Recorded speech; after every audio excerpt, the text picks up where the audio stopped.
अस्सलाम वालेकुम respected listeners, welcome to English competence. जी तो व्यूवर्स, डायरेक्ट स्पीच और इनडायरेक्ट स्पीच को आज हम डिस्कस करने जा रहे हैं कि जिनको हम डायरेक्ट इनडायरेक्ट का नाम भी देते हैं।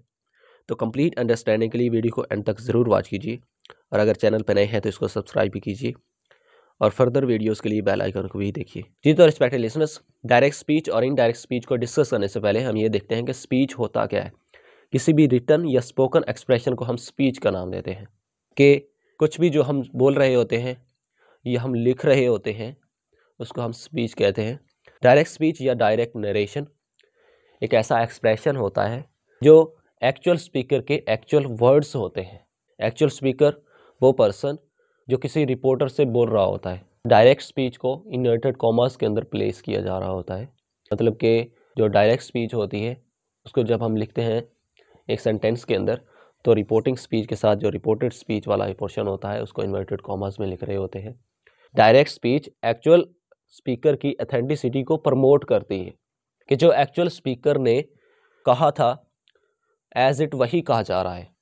एक्चुअल स्पीकर वो पर्सन होता है जो इन एग्जैक्ट वर्ड्स को किसी रिपोर्टर के सामने बता रहा होता है और रिपोर्टर उनको डिकोड कर रहा होता है और रिपोर्टर का काम उन एग्जैक्ट वर्ड्स को एज इट डायरेक्ट नरेशन में डिस्क्राइब करना होता है। तो अगर हम डायरेक्ट स्पीच को एक सिंपल टोन में डिस्क्राइब करें तो ये कह सकते हैं कि coating the actual speakers exact words is direct speech.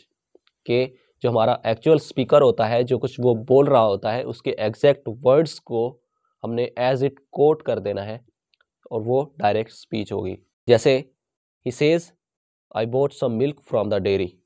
इस सेंटेंस में ही सेज रिपोर्टिंग स्पीच है और I bought some milk from the dairy ये एक रिपोर्टेड स्पीच है और ये पूरे का पूरा सेंटेंस एक डायरेक्ट नरेशन है जिसको हम डायरेक्ट स्पीच कहते हैं। He says to Ahmed you are my best friend. Sentence में you are my best friend reported speech है और he says to Ahmed reporting speech है। Third example, we thought the mail is expensive. Sentence में the mail is expensive एक reported speech है जो actual speaker के exact words हैं और वी थॉट ये रिपोर्टिंग स्पीच है जो रिपोर्टर के वर्ड्स हैं। इनडायरेक्ट स्पीच या इनडायरेक्ट नरेशन एक ऐसा एक्सप्रेशन होता है एक्चुअल वर्ड्स को एक्सप्रेस नहीं किया जा रहा होता बल्कि उन वर्ड्स का एक्चुअल मीनिंग को पेनिट्रेट किया जा रहा होता है। इनडायरेक्ट स्पीच में जो मेन फोकस होता है वो एक्चुअल मीनिंग होता है, ना कि एक्चुअल वर्ड्स। डायरेक्ट स्पीच में मेन फोकस एक्चुअल वर्ड्स होता है जबकि इनडायरेक्ट स्पीच में मेन फोकस एक्चुअल मीनिंग को कन्वे करना होता है। तो एग्जांपल्स में जैसे अगर हम देख रहे हैं, he says that he bought some milk from the dairy. He tells Ahmed that he is his best friend. We thought that the meal was expensive. तो ये जो हमने पहले एग्जांपल्स कोट की हैं उन्हीं की इनडायरेक्ट नरेशन है, ये उन्हीं की इनडायरेक्ट एग्जांपल्स हैं। रिपोर्टर रिपोर्टर एक ऐसा पर्सन होता है जो एक्चुअल स्पीकर के एग्जैक्ट वर्ड्स को रिपोर्ट करने वाला होता है। रिपोर्टर के वर्ड्स को हम रिपोर्टिंग स्पीच का नाम देते हैं और जो एक्चुअल स्पीकर के वर्ड्स होते हैं उनको हम रिपोर्टेड स्पीच का नाम दे रहे होते हैं और उनको हम इन्वर्टेड कॉमास के अंदर लिख रहे होते हैं। और रिपोर्टर के वर्ड्स और एक्चुअल स्पीकर के वर्ड्स ये मिल के एक डायरेक्ट नरेशन बनते हैं। एग्जाम्पल है जैसे he says I bought some milk from the dairy. इस सेंटेंस में ही एक रिपोर्टर है और I bought some milk from the dairy ये एक रिपोर्टेड स्पीच है। ही सेज एक रिपोर्टिंग स्पीच है। समटाइम्स ऐसा भी होता है कि जो हमारा एक्चुअल स्पीकर होता है वही डायरेक्ट नरेशन में रिपोर्टर भी होता है। जैसे we thought the mail is expensive, इस सेंटेंस में वी जो फर्स्ट पर्सन इंक्लूसिव प्रोनाउन है वो इंडिकेट कर रहा है कि जो रिपोर्टर है और जो एक्चुअल स्पीकर है वो दोनों सेम ही हैं। रिपोर्टिंग स्पीच में हमें ये शो करना होता है कि हु सेज समथिंग और who says home. Reporting speech में हम ये देखते हैं कि कौन कुछ कहता है या कौन किसी को कुछ कह रहा है। रिपोर्टिंग स्पीच डायरेक्ट नरेशन में एक ऐसा पोर्शन होता है जो इन्वर्टेड कॉमा से बाहर वाला होता है जिसको हम कह सकते हैं कि ये रिपोर्टर के वर्ड्स होते हैं। रिपोर्टेड स्पीच डायरेक्ट नरेशन में वो एक्सप्रेशन होता है जिसको हम इन्वर्टेड कॉमास के थ्रू इन्वेल्प कर रहे होते हैं। जैसे he said I drink water. Sentence में I drink water reported speech है और ही सेड रिपोर्टिंग स्पीच है और ही यहाँ पे रिपोर्टर है। रिपोर्टिंग वर्ब रिपोर्टिंग स्पीच में जो वर्ब होता है उसको हम रिपोर्टिंग वर्ब का नाम देते हैं। एग्जाम्पल में है जैसे ही सेड, तो इस सेंटेंस में जो सेड है वो रिपोर्टिंग वर्ब है। और रिपोर्टेड वर्ब, रिपोर्टेड स्पीच के अंदर जो वर्ब होता है उसको हम रिपोर्टेड वर्ब का नाम देते हैं। जैसे आई ड्रिंक वाटर, ये एक रिपोर्टेड स्पीच है, और रिपोर्टेड स्पीच के अंदर जो वर्ब है ड्रिंक, वो एक रिपोर्टेड वर्ब है। नेक्स्ट, डायरेक्ट नरेशन को इनडायरेक्ट नरेशन में जब हम चेंज करते हैं तो प्रोनाउंस के जो बेसिक रूल्स हैं वो कौन कौन से हैं, तो उनको हम देखने जा रहे हैं। और रिपोर्टिंग स्पीच में जो प्रोनाउंस होते हैं वो चेंज नहीं होते हैं। जो प्रोनाउंस के अंदर चेंजेस आनी होती हैं वो रिपोर्टेड स्पीच के प्रोनाउंस में आनी होती हैं। तो रिपोर्टेड स्पीच का जो फर्स्ट पर्सन प्रोनाउन होता है वो रिपोर्टिंग स्पीच के सब्जेक्ट के हिसाब से चेंज होता है। जैसे सेंटेंस है हमारा, ही says I lost my bag.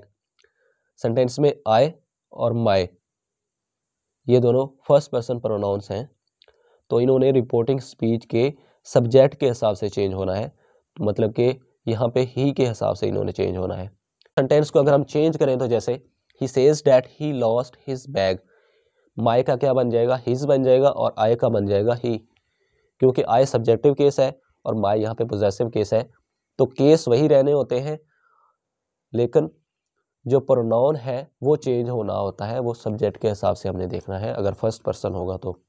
और अगर रिपोर्टेड स्पीच में सेकंड पर्सन प्रोनाउन हो तो डायरेक्ट नरेशन से इनडायरेक्ट में चेंज करते हुए हमें सेकंड पर्सन को रिपोर्टिंग स्पीच के ऑब्जेक्ट के हिसाब से देखना होता है। और अगर रिपोर्टिंग स्पीच में ऑब्जेक्ट ना हो तो फिर हमें सेकंड पर्सन को थर्ड पर्सन में रिप्लेस कर देना होता है। जैसे I said to them you have wasted my time, तो इसमें प्रोनाउन के अंदर जो चेंज है वो देख रहे हैं हम। तो I told them that, you को हमने किस में चेंज किया है, दे में। I told them that they had wasted my time, तो यू सेकंड पर्सन प्रोनाउन है और सेकंड पर्सन प्रोनाउन ऑब्जेक्ट के हिसाब से चेंज होता है, और ऑब्जेक्ट यहाँ पे देम है, और देम का हमने सब्जेक्टिव केस यूज़ करना है, क्योंकि यू जो है वो भी एक सब्जेक्टिव केस है, वो हमारे हेल्पिंग वर्ब से पहले यूज़ हुआ है, एक सब्जेक्टिव के तौर पे आया है, तो हमने यू को दे में चेंज किया है। और नेक्स्ट हमारे प्रोनाउन में जो चेंज आई है वो माई में है, और माई जो है वो फर्स्ट पर्सन प्रोनाउन है, और फर्स्ट पर्सन प्रोनाउन सब्जेक्ट के हिसाब से चेंज होता है, तो आई का सब जो पोजेसिव केस बनता है वो माई ही रहता है, तो हमने वैसे माई का माई ही चूज़ किया है। और अगर रिपोर्टेड स्पीच में सेकंड पर्सन प्रोनाउन हो और रिपोर्टिंग स्पीच में ऑब्जेक्ट हो ही नहीं, तो फिर हम सेकंड पर्सन प्रोनाउन को थर्ड पर्सन में रिप्लेस कर देते हैं। जैसे I said that he had killed my time, तो सेंटेंस में यू को हमने ही में रिप्लेस किया है। प्रोनाउंस में थर्ड पर्सन प्रोनाउन को हम चेंज करते ही नहीं होते हैं। जैसे he says they have played well, तो इसको हमने कोई चेंज नहीं किया है, तो हमने इन्वर्टेड कॉमर्स को ख़त्म किया है, डैट का यूज़ किया है, और यही लिखा है कि he says that they have played well. They third person pronoun है, हमने इसको चेंज नहीं किया है। डायरेक्ट नरेशन से इनडायरेक्ट नरेशन में चेंज करते हुए टेंस के अंदर जो चेंजेस आती हैं उनको हम देखने जा रहे हैं। अगर रिपोर्टिंग स्पीच प्रेजेंट टेंस में हो या फ्यूचर टेंस में हो तो फिर जो रिपोर्टेड वर्ब होता है उसमें कोई चेंज नहीं आती है, मतलब कि जो रिपोर्टेड टेंस है वो चेंज नहीं होगा। और अगर रिपोर्टिंग स्पीच पास्ट टेंस में हो तो फिर रिपोर्टेड वर्ब चेंज होता है, और उसमें जो चेंजेस आती हैं वो इस तरह से होती हैं कि अगर प्रेजेंट इंडेफिनिट टेंस हो, जिसको हम प्रेजेंट सिंपल टेंस कहते हैं, अगर प्रेजेंट इंडेफिनिट टेंस होगा तो उसको हम पास्ट इंडेफिनिट टेंस में चेंज करेंगे। जैसे they said they take breakfast, तो इसको हमने चेंज किया है, जैसे they said that they took breakfast, कि प्रेजेंट इंडेफिनिट टेंस था उसको हमने पास्ट इंडेफिनिट टेंस में चेंज किया है। और अगर प्रेजेंट कंटिन्यूअस टेंस होगा तो इसको हम पास्ट कंटिन्यूअस टेंस में चेंज करेंगे। जैसे he said I am studying the book, इसको हमने चेंज किया है, जैसे he said that he was studying the book, कि प्रेजेंट कंटिन्यूअस टेंस था उसको हमने पास्ट कंटिन्यूअस टेंस में चेंज करना है। और अगर प्रेजेंट परफेक्ट टेंस होगा उसको हम पास्ट परफेक्ट टेंस में चेंज करेंगे। जैसे they said they have taken breakfast, तो इसको हमने चेंज किया है, they said that they had taken breakfast, have को हमने हैड में चेंज कर दिया है, प्रेजेंट परफेक्ट था पास्ट परफेक्ट में चेंज कर दिया।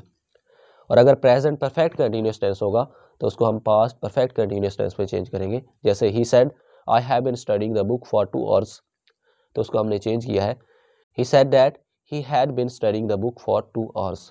पास्ट अनडेफिनेट टेंस होगा तो उसको हम पास्ट परफेक्ट टेंस में चेंज करेंगे। जैसे they said they took breakfast, तो उसको हमने चेंज करना है, they said that they had taken breakfast. Past indefinite tense था, पास्ट परफेक्ट टेंस में चेंज करना है। और अगर पास्ट कंटिन्यूस टेंस होगा तो उसको हम पास्ट परफेक्ट कंटिन्यूस टेंस में चेंज करेंगे। जैसे he said that he had been studying the book, past continuous tense था, I was studying the book, इसको हमने पास्ट परफेक्ट कंटिन्यूस टेंस में चेंज किया है। और अगर रिपोर्टेड स्पीच में पास्ट परफेक्ट टेंस हो या पास्ट परफेक्ट कंटिन्यूस टेंस हो तो उसमें कोई चेंज नहीं आता है। जैसे they said they had taken breakfast, तो इसका टेंस जो है वो वैसे का वैसा ही रहेगा, जैसे they said that they had taken breakfast. Past perfect continuous tense में भी कोई चेंज नहीं आएगी। जैसे he said I had been studying the book for 2 hours, तो इसको हमने वैसे का वैसा ही रहने देना है, he said that he had been studying the book for 2 hours। Future tense में विल या शैल को हम वुड और शुड में चेंज करेंगे।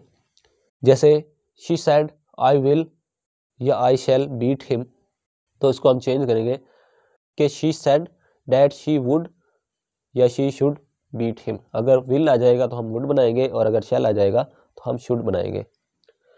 मॉडल वर्ब्स में कैन को हम कुड में चेंज करते हैं और मे को हम माइट में चेंज करते हैं। जैसे she said I can beat him, तो इसको अगर हम इनडायरेक्ट नरेशन में चेंज करते हैं तो she said that she could beat him, तो कैन को हम कुड में चेंज करेंगे और मे को हम माइट में चेंज करेंगे।